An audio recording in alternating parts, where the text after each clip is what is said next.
West Beach. They wanted a more modern style to compete with Peter's modern resorts. Now the debt is due, and they don't have the money to pay him back. I only know this because, on my brief visit home before traveling to Villeroy, I overheard my mother telling my father she was worried Peter would seize the property, as is his legal right in an island foreclosure. I went to talk to Peter privately in his office about my parents' concern, hoping to extend the terms of the loan.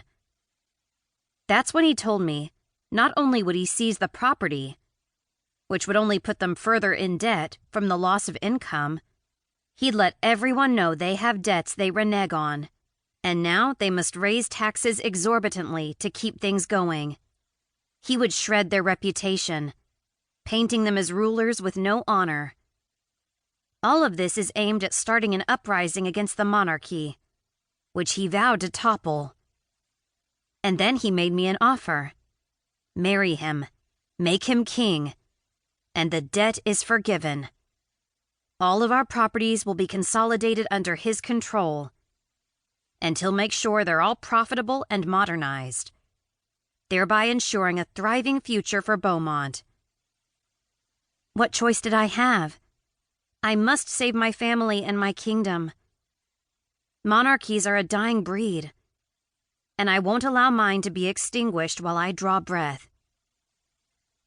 I returned to the palace and told my parents, the words bitter on my tongue, I admire Peter's business savvy and agree he'd be an ideal candidate for a husband. They were overjoyed, having hope for the match even before their current troubles. Peter was always the ideal alliance in their minds, because he owns half the resorts on the main island. We own the other half. Our kingdom is made up of a chain of islands in the Caribbean, dependent on tourism. Peter has never shown his true colors to them. My marriage is also urgently needed, because my father has decided to step down as king. He's 73, and his Parkinson's disease is getting worse. He doesn't want to be seen with tremors in public. My mother, the queen, is only 46, but she would not be allowed to rule alone because she's a woman. Old school. I'm not allowed to rule alone either. If I don't marry soon, they'll pass my birthright over to my younger male cousin. It infuriates me. I've been groomed to be queen my entire life. It is my place, my birthright. I turn and shield my eyes to get a better view inside the cabin of the yacht at my longtime maid and chaperone, Marge. She's in her 50s now, her shoulder-length hair more gray than brown, which she claims is my fault. I love this woman, who in many ways has been a mother to me. When I was a kid, my high energy and quest for adventure drove my parents and my tutors nuts. Enter Marge.